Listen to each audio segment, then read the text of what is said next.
Good afternoon, everybody, and welcome to today's webinar, Navigating Salary Conversations with Confidence. My name's Laura Rattray-Wood, and I'm the Alumni Engagement Manager at Griffith, and it's my pleasure to be your host today. I'd like to take a moment to acknowledge the traditional custodians of the land on which we are meeting and pay my respects to elders past and present, and extend that respect to all Aboriginal and Torres Strait Islander people. We're really excited to bring you today's webinar. It's the first in our Early Career Alumni series. The ECA program was created to support new graduates in their transition from student to career professional. It provides opportunities for graduates to remain connected to each other and the university, to build career capacity and confidence whilst establishing professional connections with industry. Today's session is being recorded and a stenographer is providing live captions. To access these, please see the link posted in the chat. It's now my pleasure to introduce our fantastic speaker for today, Griffith graduate Lexi Smith. For today's webinar, Lexi has prepared a 40-minute presentation and we'll follow that with a live question and answer session. So please make sure you are putting your questions into the question section during her presentation, and we'll get to those at the end.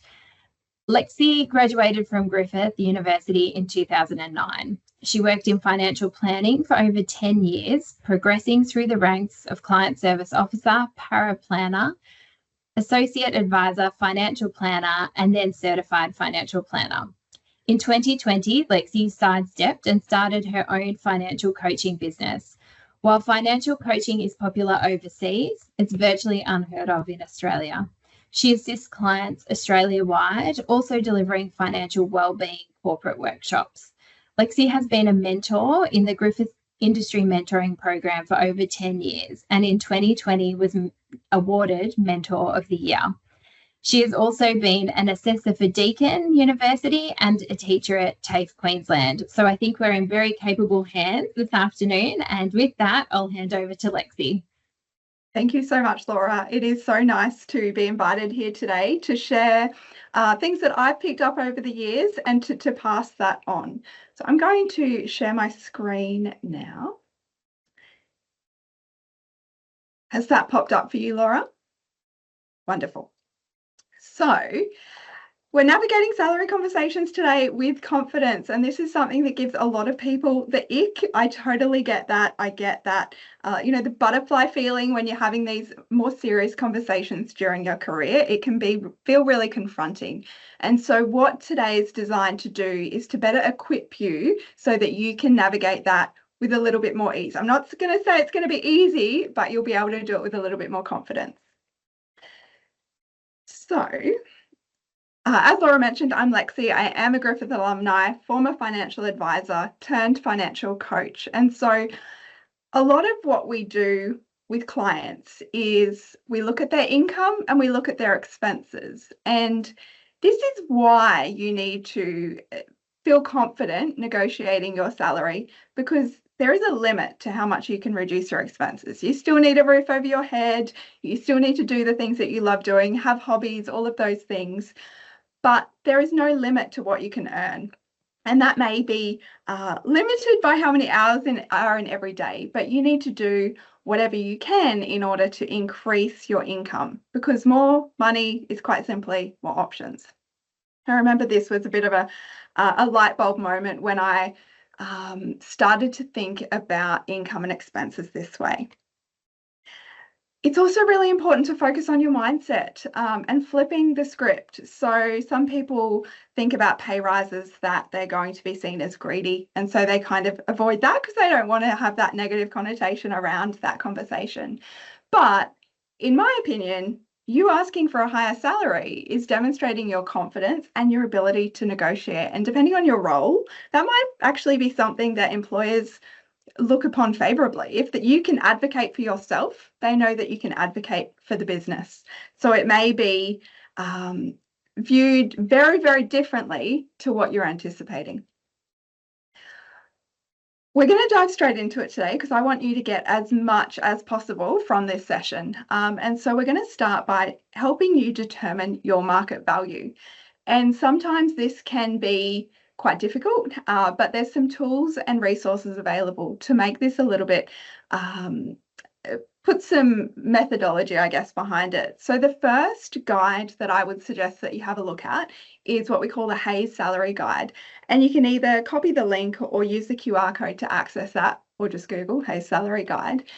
This has hundreds of different occupations. They're not all in there. You may find your area is or isn't in there. If it's not in there, I would suggest having a look at this next one, the Michael Page Salary Guide. I've got examples on the following slides about what these both look like, and I'm going to explain how to read them as well.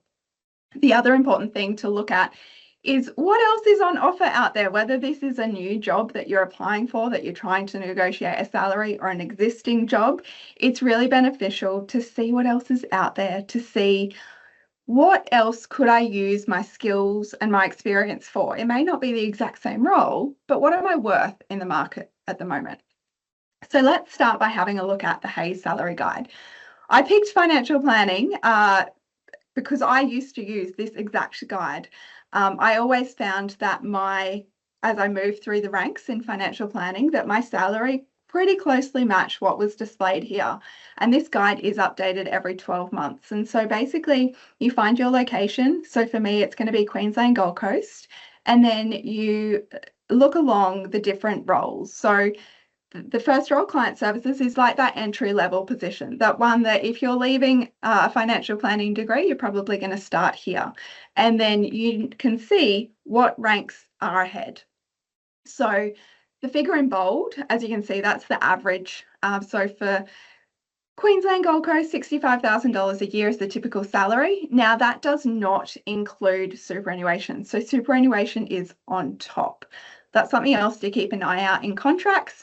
Preferably, we want to see contracts written as X amount plus superannuation rather than including super. That's particularly important at the moment because the superannuation guarantee contribution, the amount your employer must pay, is increasing. So if you get it including super, when that super bumps up, your total remuneration would stay the same, but your take-home pay would actually drop. So a little tip to make sure that any contract that you have is plus super. Then the range differs. So 60,000 to 70,000. If you perhaps had some experience in client services, you could probably push for closer to the $70,000 mark, and that applies for each different role there. The other thing to note is depending on your industry, there may be bonuses and things involved. And so this doesn't factor that in. This is just base salary, excluding superannuation. This next little screenshot I've got here is from the Michael Page Salary Guide. And so I've picked this particular one because it shows as well for human resources, if you look on the right-hand side, the different ranks as you progress. So you may start as a HR coordinator and then move to a senior HR coordinator, to a HR advisor, so on and so forth. And you can see the salary, the remuneration is adjusted and increased throughout that process. In relation to SEEK, so I mentioned earlier seeing what else is out there. Sometimes employers aren't very clear about what salary is on offer for certain roles. It may not be explicit in the ad. And so one way that we can get a better feel for this is using those filters that says paying $0, you can increase that. And as soon as that role drops off the list, you can get a better feel for what it would pay. So if I was looking at a particular role and I increase that filter to say 100,000 and it disappeared, I know that it must be paying less than 100,000. So that's something really, really simple that you can do. It's not going to be perfect, but it will at least give you a better guide. So when in an interview, the employer says, how much are you expecting the salary to be for this role? Maybe you can give them a guide that you worked out by looking under SEEK. So it might be, I'm expecting between 90 and 100,000 as an example. Building your case. So now that we have worked out what we're worth to some extent, we want to build the rest of our case, because it's just not quite as simple as going to your new potential employer or your current employer and saying, hey, salary guide said that I should be paid $100,000, so you need to give me a pay rise. Not going to be quite that simple. It's not going to be quite that well received. We want extra evidence as to why our remuneration should be in line with that salary guide. So I've broken it down into two sections, being new role or existing role.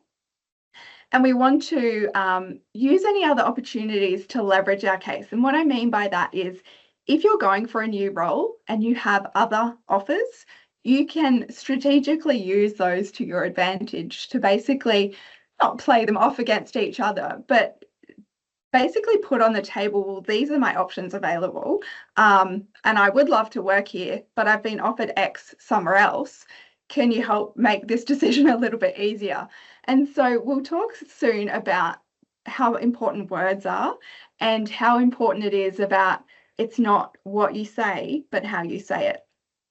We also want to showcase any references or testimonials. So even for a new role, if you've got a little bank of, it might have been an email from an old manager to say, you did a really great job on that project. Thank you so much. It can be simple things like that, or it could be your formal references that you could gather to support your application and your negotiations. We also want to highlight any unique or rare skills, and that might be that you are familiar with a certain type of software that not a lot of people in your industry are, or that you're exceptionally good at a specific task. You also want to look at clues about the company's compensation, because every company is so different in the way that they remunerate their employees. So you might be able to pull out clues from the job ad. It might emphasize, for example, flexibility, in which case, if they're not going to budge on a salary, maybe you can try and highlight the flexibility that they've said that they have and utilize that in your negotiations. For an existing role, it's going to be similar.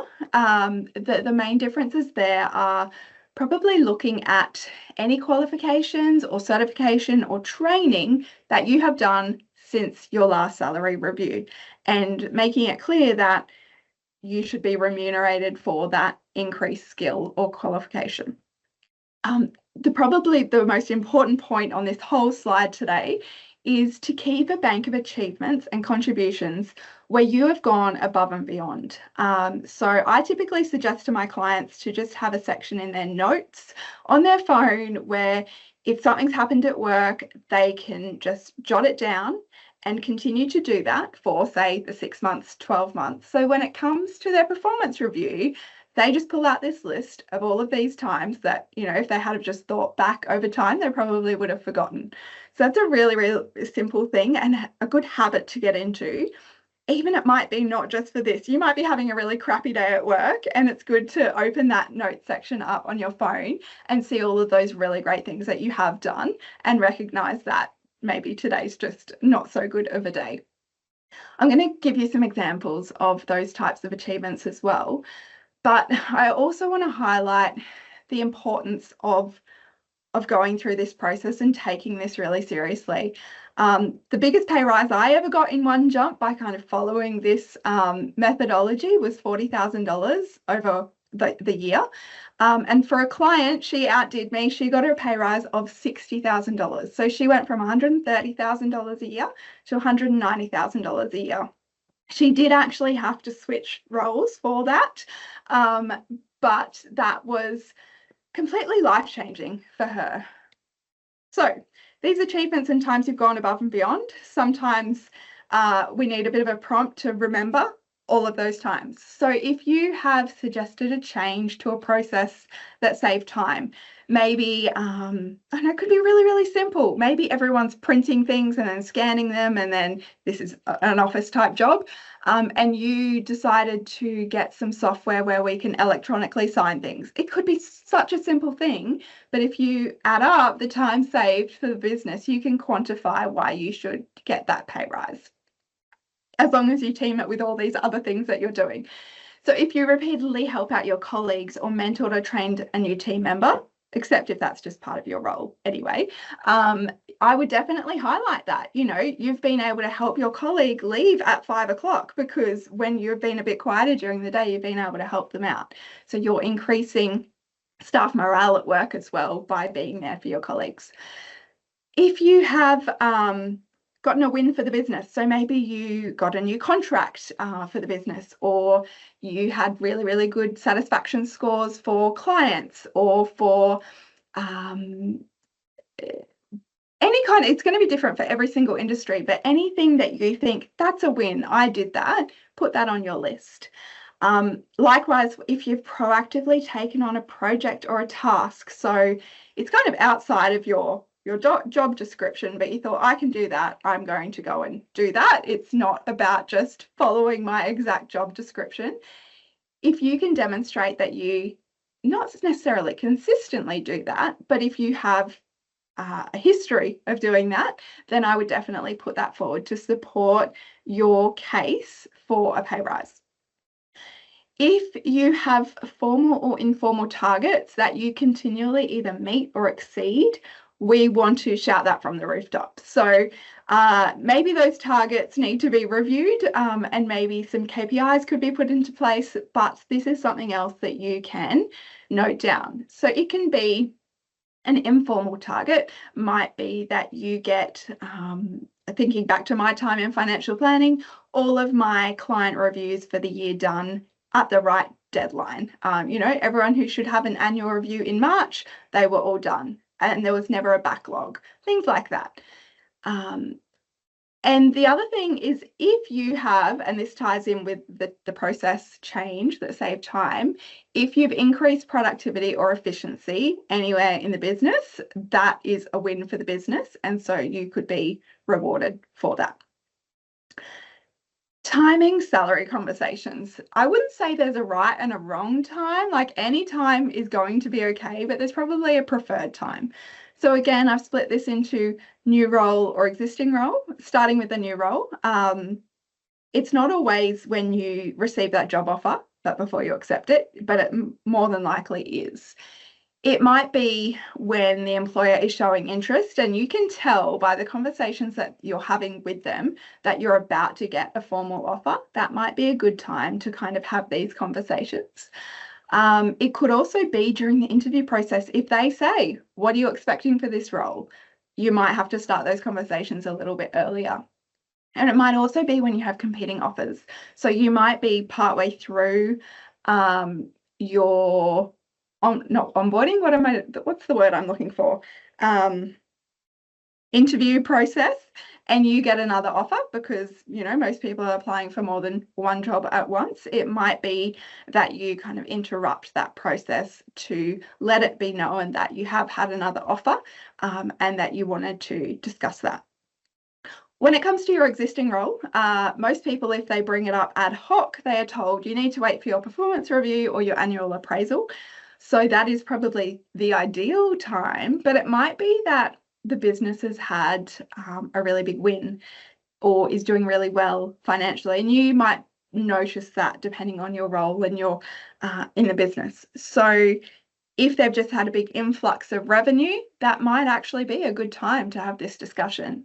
Or if you're given more responsibility or a promotion, don't just, like, it's great to have a promotion and be given more responsibility, but it's also a really great time to couple that with a salary negotiation conversation. And the very last one, and this is the one that it's really important that this can happen 365 days a year, when you feel undervalued. When you feel undervalued, you're not going to show up the same at work. And employers typically want to look after their staff. And so the conversation might just be around that, the fact that you as a human being feel undervalued and you want to have a conversation around that. And if they just push you off to say performance reviews are in 4 months, just wait until that, maybe you need to consider, is this the place that I really want to be working? In terms of fears, so these are 2 quotes that I love, not just about salary negotiations, but about lots of things in life, particularly for me, moving from an employee to an employer and being a small business owner and everything that comes with that. So I always say to myself, feel the fear and do it anyway. I try and lean into that as much as possible. And this is another statement that I heard probably 4 years ago, and it's really, really stuck with me, that there is no such thing as failure, just an experiment that didn't work. And so, you know, if you're in the science lab doing experiments and something doesn't work, you don't take that personally. And so if you can translate that to just everything in life, it might be that I contacted an employer to organise some corporate workshops for them, and they said, no, not for us. Well, that was just an experiment that didn't work, and so I move on to the next experiment and hope, you know, tweak it so that the next one might work. And so if you can have a couple of sayings that you tell yourself for things that might be a little bit hard or that you're trying to focus on. I have some other random ones as well. I have a really hard time keeping my space tidy, and so I always say to myself, don't put it down, put it away. Or if it takes less than a minute, do it now. And so these really simple statements that I repeatedly tell myself do help overall with whatever I'm trying to achieve. And so you can find your little sayings, and really, you don't need 50 of them or anything like that. 1 or 2 is fine. And you'll be surprised by how well that they work. If in salary negotiations, though, if you have a fear of rejection, these are the steps that I would suggest that you focus on to try and move past that. So remembering that salary negotiations, they're just part of the normal hiring process. That is the word I was looking for earlier, hiring process. Employers actually expect you to negotiate. So if you're not negotiating, they might actually think, okay, like we don't need to pay you more, but they should really ask for more money. We also want to prepare a strong case. So coming back to that initial statement that this is not about being greedy or unreasonable. It's about your value and what you bring to the table. And so always finding ways, and I'll talk about this shortly, it's not about going to your employer and saying, my rent's gone up, I need a pay rise. It's about saying, based on my skills and expertise and the things that I'm doing for the business, I think that my value is worth more. Again, they're not perfect words because they just came out of my mouth, and it's really important to get those words right, but you understand where I'm coming from there. You can also practice and role play. Everyone hates role plays, I know, but if you can find a friend or a family member to at least just have that conversation with, you could even use something like ChatGPT and say, okay, ChatGPT, you're the employer. I'm going for a job. You offer me X amount, and I want to role play this with you. And you can even get ChatGPT to role play with you and hit you with lots of different rejections and help you work through those in a really constructive way. Fear of it being awkward. So we want to start by approaching it differently. So a lot of people will approach this kind of conversation when they feel awkward as a confrontation. But if you lead with excitement that you actually love your role and you want to stay there and you want it to be sustainable, it's about just having a conversation. And so highlighting your value, again, all of this, the case that you've been building is so important, because then it's less likely to feel awkward.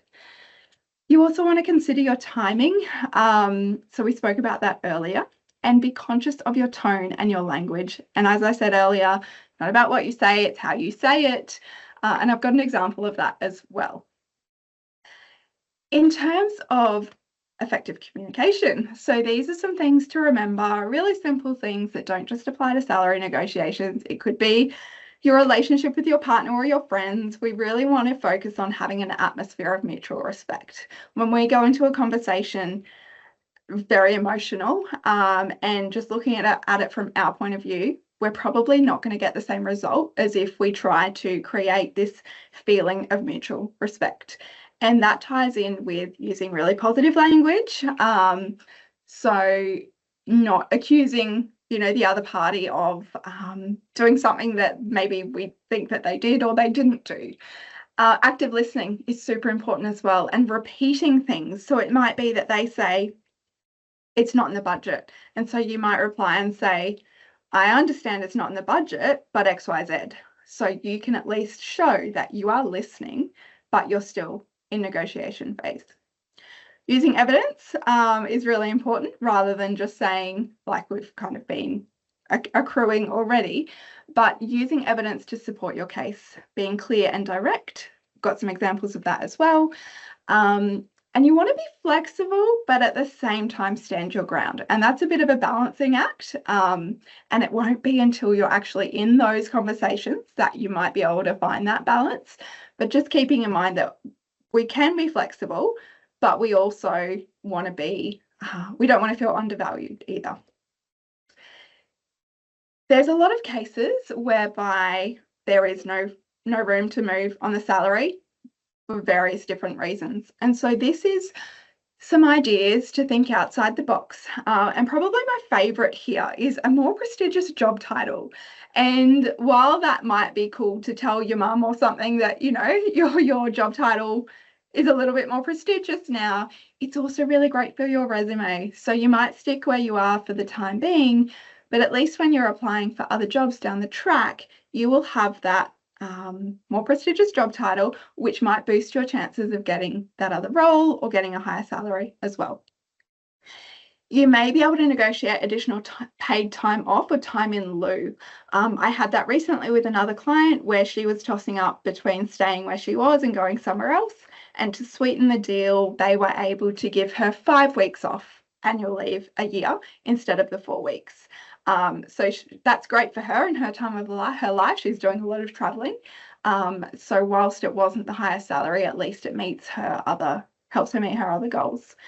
KPIs and bonuses. So it might be that you still get that same remuneration, but you just have to prove yourself first. You need to negotiate that with your employer and try and make it a stretch, but not unachievable. And that may take a little bit of a little bit of trial and error to get that KPI right. Flexible working arrangements are awesome, or even compressed work weeks. So instead of doing your 9 to 5, it might be 7 to 3. That might suit you really, really well from a lifestyle point of view and make up for this fact that you're not getting a higher salary. Compressed work weeks might be that you do longer hours and compress instead of 5 days, you're doing 4, but you're getting the same amount of work done. Professional development and education, that could be a win-win for the employer as well. So if they're willing to pay for some training or certifications, qualifications for you, you can then use that down the track to secure a higher salary, but they're also paying for it in the meantime. And quite often we see in contracts when that is in effect, it is that if you leave within X amount of time, you actually need to reimburse the employer for that outlay. But if you're planning on staying with that employer for the foreseeable future, I don't think that should be disregarded. The other really important thing, if nothing is working, is to make an agreement to formally re-review everything in a certain number of months. It might be 3 months, 6 months. I certainly wouldn't want you to leave it the full 12 months. And so a lot can happen in your life, in the business, over that time. And it may be that you still have the same issue the following time, but at least you've done what you can to review that. And it may even be time to, if you're still feeling undervalued, to look at what else is on offer in the marketplace.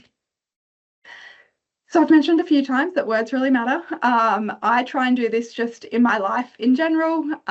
So instead of saying, sorry, I'm late, we say, thanks for your patience.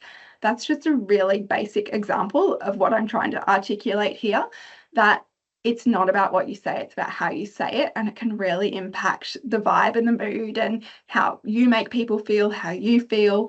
So being very conscious of language used. This is more relevant to our salary negotiation. So instead of saying, I was hoping for something higher, you can say, based on my research, I believe a salary of X is appropriate. And you'll notice there how direct and how clear that is. And that's something that I mentioned earlier about effective communication. You have been very specific with a number. I think I deserve more money would be better said as, I believe my skills and experience are aligned with industry standards for this role, and then referencing, say, the Hay Salary Guide. If they've said, no, sorry, can't do that, and you would normally say, okay, thanks anyway, We instead want to flip the script and say, I understand budget constraints are an issue, remembering that active listening. Can we explore flexible work arrangements instead? Being, again, very specific, and maybe you've picked up that they use the word flexible in their job ad, so trying to tie in with that as well. And I mentioned this earlier, I need a pay rise because my rent increased, would be better said as I'd like to discuss my remuneration now that I've taken on X, Y, and Z responsibilities. It's not about you, even though it's your pay rise, it is not about you, it's about the business. So trying to frame everything in that way will be more likely to lead to a successful negotiation. Now, this is a letter that I actually used all of those years ago. It's a bit of a template that I put together following that. There are some words in here that I probably wouldn't use now, but I've just left it to still give you a bit of an idea. One in particular, if you jump down, at this stage, I do not feel incentivized to continue my career with business, as I do not feel my remuneration package is aligned with my roles and responsibilities.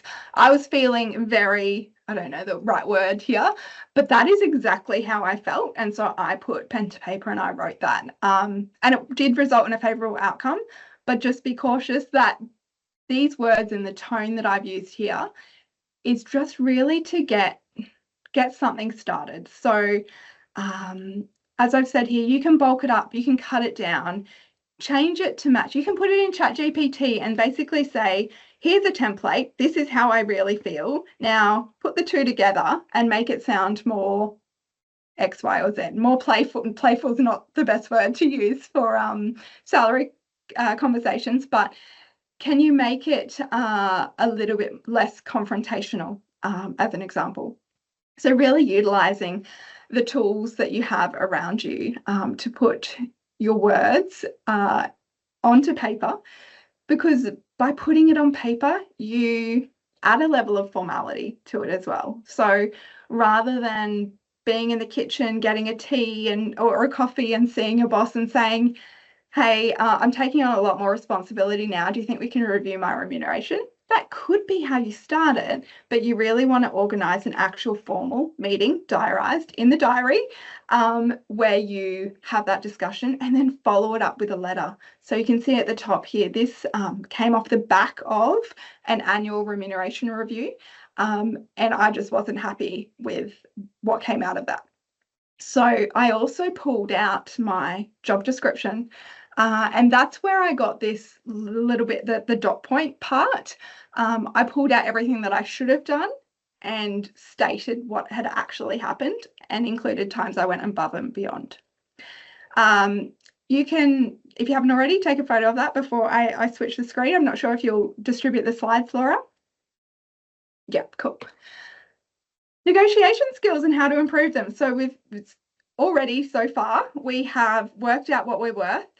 We have started to articulate that, but sometimes it's not so easy and we do need to improve our negotiation skills. So preparing well, practicing, researching, and becoming comfortable advocating for yourself.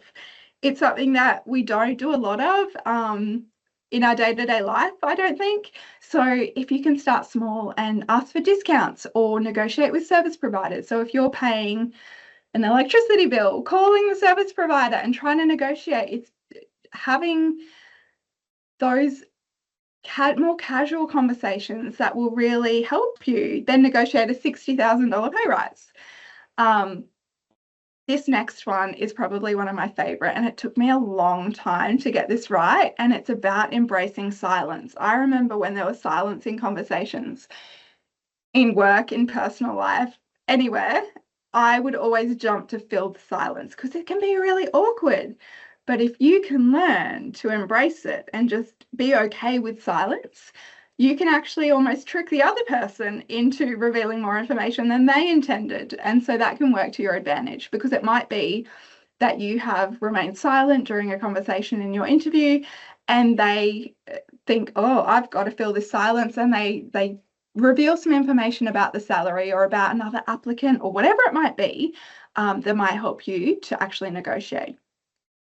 We also want to ask open-ended questions, because that might also prompt them to give us a little bit more. So one, I haven't actually used this for myself, but asking, well, how is that starting salary determined? And it might just be that they say, no, that's just what it is. Or it might be that they have a bit more methodology. And when you can understand that, you're in a better position to then go back and negotiate. Mentors, peers, and networking, and why they're so important. So if you don't already have a mentor, do yourself a favor and find one. If you don't already go to networking events, do yourself a favor and sign up for one. I always say it's not about what you know, it's about who you know. And a warm introduction particularly can be a huge sliding door moment. There have been so many times in my career and in clients' careers and in friends and family's careers that their journey, that their path has completely taken a turn for the better because they haven't engaged with mentors, peers, and networking. They can share with you perspectives for things that you hadn't have thought of. So I, as Laura mentioned, have been mentoring financial planning students for the last 10 years.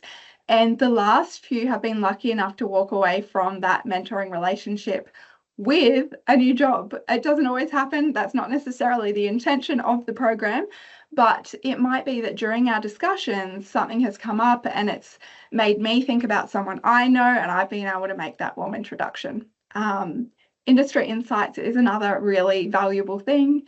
It might be that, looking in on an industry is very different to being in the industry and knowing what goes on. So that helps to avoid any pitfalls. It could be around salary as well. It could be that you can bypass this role and jump to this role if you go and do X, Y, or Z qualification. Simple things like that. They're also really good for support. So if you do get a rejection along the way, they can help you turn that into a positive and stay motivated and stay resilient. So again, if you don't already have a mentor or a close peer or a part of any networking, definitely lean into that. I've also got some other resources available for you in relation to salary negotiations. None of these are specific to Australia. They're all overseas podcasts, but like this first one is addressing anxieties and fear relating to salary negotiations. So that entire podcast is about salary negotiations. You can find that on Spotify or Apple Podcasts. I really need to change the color of this font. It's really hard to see, sorry. The next one, Negotiate Anything. So they have a couple of episodes, one in particular, it's called Salary Negotiation with Ben Cook, Win Your Worth. And then the same for Career TEQSA. Episodes include 6 do's and don'ts of successful salary negotiation. So this is great if you are cooking, cleaning, driving, just to put on something if you've had enough of any other podcasts that you've been listening to mix it up a bit. Future you will definitely thank you for leaning into working out how best to negotiate your salary. If you would like to chat with me one-on-one, I do have 15-minute slots available in my diary. You can scan the QR code or go to the website. And I would love if you did enjoy this session, if you've got something out of it to take a moment to leave a review, I would really appreciate that. And how's that for timing, Laura? 12:38, time for questions. Perfect. Thank you, Lexi. I think that was a really a great breakdown of how to approach salary negotiations, which are, as you say, can be quite overwhelming, but I think you break it down into some really easy steps, so everybody should be feeling like it's a manageable thing to do now. So that's exciting. We've got a few questions and there's time for a few more if anybody wants to send them through, but the first one was you discussed the first part of this already, but you might want to touch on it a bit more. Is it appropriate to discuss salary increases during my annual performance review? And also, are there any laws regarding annual salary increases? Laws around annual salary increases, not that I'm aware. There aren't. You may be a part of an industry award, so you may receive increases based on that. But in terms of salary, there's no limit. If they can pay you $1 billion, then they can pay you $1 billion. And in relation to the best time, is it appropriate? It is definitely appropriate during a performance appraisal, yes. Right. Can you give some examples of a compressed work week and how to articulate that as not a negative impact on the company? Yeah.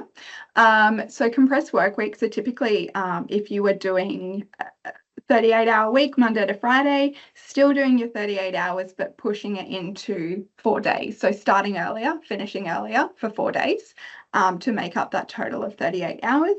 It's very much going to depend on the role as to how appropriate that is. And in terms of articulating that it's okay for the business, you could propose a trial. You could say, okay, can I try a compressed work week for the next 3 weeks?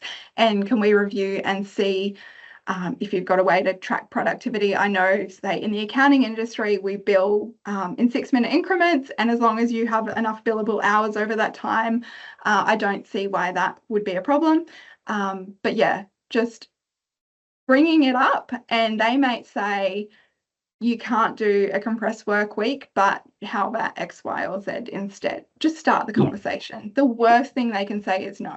No, yeah. And great idea to ask to trial it, because then you both, giving it a go, see if it works for you as well as if it works for the company as well. Yeah. The next question is, what's the best way to respond if an employer makes a lower offer than expected? Should I counter with a higher number immediately or ask for other benefits? I would start by negotiating the monetary value first. And if that doesn't get you anywhere, that's when I would start to talk about the non-monetary, unless there was something else of particular value to you. So unless having extra paid leave or something was key for you, I would start with the monetary value until that negotiation just comes to a halt and you're not getting anywhere. Yep, great. And if my offer is rejected, will it affect my image negatively within the organisation? It's going to come back to how you approached it and the language you used. If you are very polite and professional, I see absolutely no reason why a reasonable employer would feel that way or that would happen. That is why it is so important to get the language right and to get the evidence, because otherwise it can definitely cause some friction. But if you have the right tone of voice and the right excitement about you, not like going into it very abrupt and angry, it's more than likely going to end quite well. Excellent. Alex has asked if we can share the slide again with the 15-minute consultation. Of course. Which, if you can do that, that would be great. But I'll also share the slides as well with everybody who's attended today, and we will have the recording available as well. We've got via email, someone's asked, can you tell me more about what a financial coach does and what else you do to help clients? Yeah, of course. Is that the end of the question? Also, is there a crystal ball working regarding interest rates, and do you have any predictions? I always say my crystal ball is broken. It's in for repair. No. I do not have one, unfortunately. In terms of financial coaching, so financial advice, which is my background, is very, very focused on superannuation and insurance and investing. Whereas financial coaching is more about the everyday money management and the goal achievement relating to that. So I guess you could describe it a little bit like a personal trainer, but for your finances. So very focused on accountability. We look a lot at spending, but noting that there is a limit to how much we can reduce spending, and we still want you to be enjoying yourself and doing the things that bring you joy. It's all about mindful and intentional spending. And working out how we can improve your financial trajectory through little tweaks. So it may be something as simple as, I've had cases, I've even got financial planners that are clients, and sometimes, when you look at something too long, you don't see it anymore. And so they weren't using their offset account, and it was having a huge impact on their financial trajectory. So just reviewing where you're at financially. A lot of people just don't really understand their current position and they want to be doing better. They focus so much on other areas of their life, like health and fitness, and sometimes finances can be a little bit neglected. But finances are key to doing everything that you want to do in life. I hope that answers your question. Yeah. I think it's sort of the everyday approach to finance and to money, which I sounds very appealing to me. Another question via the chats: how should I negotiate if I'm being promoted but my salary isn't being increased significantly? Is the promotion sufficient enough? I think that would come down to a case-by-case basis and potentially what else that promotion brings you. So if it is experience that you otherwise wouldn't have had, that will then lead to other doors opening for you in the future. Maybe you do just accept it. Maybe you go back and say, I don't feel valued in this role, that the extra time and effort and hours that I'm putting in, they don't match my remuneration anymore. And so you might do that at the very start when you're getting your promotion, to bring it up then. That's a good time to do it. But it might be after 3 months that you've been doing it and you bring it up again. You don't want to annoy your manager, every day or every week. But I would say if it's something that's really bothering you, a time frame of 3 months is appropriate. Yep. Okay, perfect. And another question, Lexi, you're clearly enjoying life and have established a business aligned with your passion and values. What advice do you have for others in a salaried role wanting to expand their revenue, take the plunge into their own business? I have another quote that sticks with me, and it is, and this applies to a lot of things: you can't learn to drive in a parked car.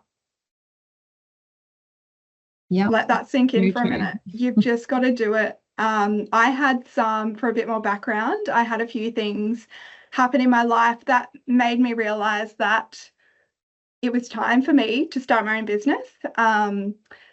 One of which was I was having some genetic testing done because I had lost 2 family members in their early 40s prematurely. And there was this time where I was waiting for my test results that it was possible that my life expectancy was only another 10 years. That's a really big wake-up call to make sure you're enjoying every single day. Yeah, definitely. And taking those opportunities and making the most of them while you've got no them. one's coming to save you. No one's going to do it for you.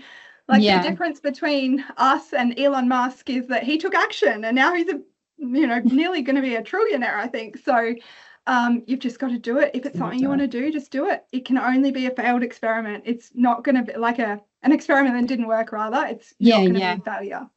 Yeah, so true. Is this approach to salary negotiation that you've discussed applicable for jobs with a fixed salary that's indicated in the job ad? So, for example, in the university space, and what are tips to negotiate salary in that case? If a salary is negotiable, it's negotiable. If it's not negotiable, it's not negotiable. So there are certain roles where it is, usually these are the hourly rate ones. So as far as I know, as an example, like a paramedic is probably not going to be able to negotiate their salary, but they may be able to have some other non-monetary negotiations happening. So yeah, it's case-by-case basis, but I don't know if you've ever heard of the Myers-Briggs personality test. I only discovered it this year and my whole life makes sense now. And my personality type is that I'm very good at coming up with creative ways of approaching things and looking at things. So if you want to book a 15-minute chat and come to me with the situation, I might be able to come up with some out-of-the-box thing that you hadn't thought of. I'm not so good myself at implementing things, the ideas that I come up with, but I'm very good at coming up with them. So if you haven't done the ENT, that's my type, ENTP. If you haven't done the personality test, it's 16 personalities online. It takes like 10 minutes. Highly recommend it. There you go. Alvin wants to know if you can please represent him in his next performance review. Maybe I should start this as a little side hustle, but side aspect of my business, advocating for employees. I love that idea. And would it be okay for people today to connect with you on LinkedIn? Most definitely, yes. And if you want to take what you've learned today and put together a letter to your employer and you want someone else to read it, I love giving my opinion on things. So send the letters through. Happy to have a quick look and give a few tips or just give you the go ahead to say, yes, just go and do it. So good. That's a very generous offer. Thank you. Another question, if I do get a bonus for work performance, but the amount received does not match the amount of performance I had provided, will it be considered inappropriate to discuss this, discuss the bonus that was received and try to negotiate that? I'm not sure if this is going to be the exact same, but I think back to that time where I did receive a pay rise, but it wasn't what I was comfortable with. And that is when I went back with that letter to say, thank you, I appreciate it, but X, Y, and Z, I'd appreciate if you could review that. So you could perhaps approach it in that way. Thank you. And a final question probably is, what's the most unexpected thing you've seen somebody successfully negotiate in a salary discussion? Oh, did you say unusual? Yeah, unexpected. Unexpected. I don't know. I'm going to have to think about that. You can let Nicole know online. Yeah, thank you. You told me a story about a lady who, I think, and you mentioned her before, whose salary went up considerably. Yeah. And more than she expected as well, just because she hadn't had the conversation previously. I think the one that I mentioned to you that time was the fact that this client of mine had, credit to her, she actually went and made that happen. But she said to me afterwards, I would never have applied for that job if we hadn't have had that conversation, because the conversation was, you've got enough money to keep spending like you're spending. To improve things, you need to, reduce some of your spending. And she basically said, well, my coffees and the entertainment with the girls, her daughters, that's really important to me. I don't want to do that. And so that led her to have a look at the other side of the equation, which is getting her income up. And so it was kind of pushing her a little bit, because otherwise we're set in our own comfort zone, aren't we? And we just keep showing up every day and surviving, not thriving potentially. So yeah, this is why sometimes even a one-off financial coaching appointment can be incredibly valuable. She had paid $180 for that meeting and got a $60,000 pay rise. So I'd say that's a pretty good return. It's a very good return. Good return. And you mentioned also during your presentation the importance of mentoring. So I might just take a moment to quickly mention our Alumni to Alumni mentoring program, which is available, and we'll send the link out to everybody after the presentation in the post-event with the slides and different resources from today. But everybody, all Griffith alumni are welcome to join that program as mentees if you're early in your career and are looking for some advice from some graduates more experienced than you, or also if you you've got experience to share with the people who've recently graduated as well. And so it's a nice transition for people who are students who've been in the industry mentoring program as well, to continue to have a space where it's easy to find a mentor and continue those relationships, because they are so important. And I've actually just signed up for that program as both a mentee and a mentor. So, excellent. You might find me on there. Waiting for a new mentee. But it just goes to show, sorry to interrupt, it doesn't matter where you are in your career, in your life. It doesn't matter if you're 90 years old, you can probably still benefit from having a mentor. So, really encourage everyone to join that. Yeah, perfect. And I just missed one question. Sorry, Lexi. So we've got one more. Okay. If I started the conversation regarding a salary increase during my mid-year review and it was initially rejected, what tips would you suggest when revisiting this topic during my official annual performance review? I would go through the process that we went through today, gathering as much evidence as you can. So I would also reflect back on the last time you asked and how you approached that. Was it just that you just asked and it just was rejected? If it was, get as much evidence as you can. If you provided evidence last time, think about if you can add anything extra or articulate anything a little bit better. If you put it in a letter, if you didn't put it in a letter last time, try formalizing it a little bit this time, putting it in a letter. Trial and error, you will get there. You will get your pay rise. You just have to keep at it. Perfect. Thanks, Lexi. I think that's a really good spot to finish today.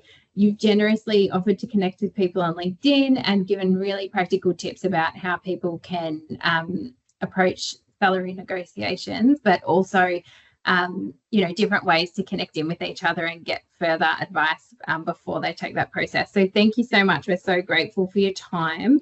And I think today's presentations left us all feeling more confident around having conversations about salary, and the perfect timing as we start to look forward to 2025. And I think we all need to start our bank of achievements and just have that in our back pocket. Yeah. So that we've got it there for when the time comes. So thank you so much. To conclude today's webinar, we're going to link you to our Make It Matter campaign and show you a video featuring current students and alumni.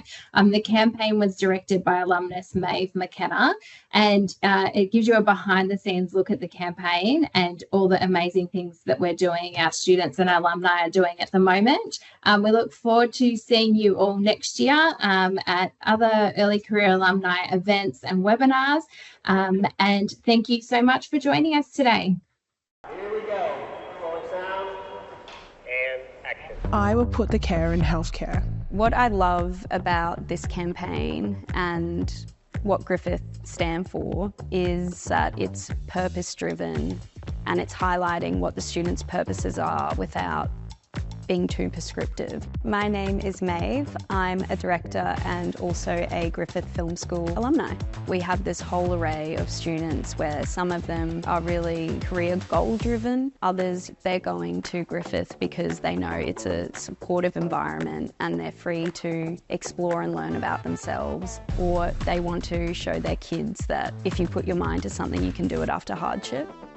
You can have your own unique purpose for studying, and whatever that might be, Griffith will support you in it.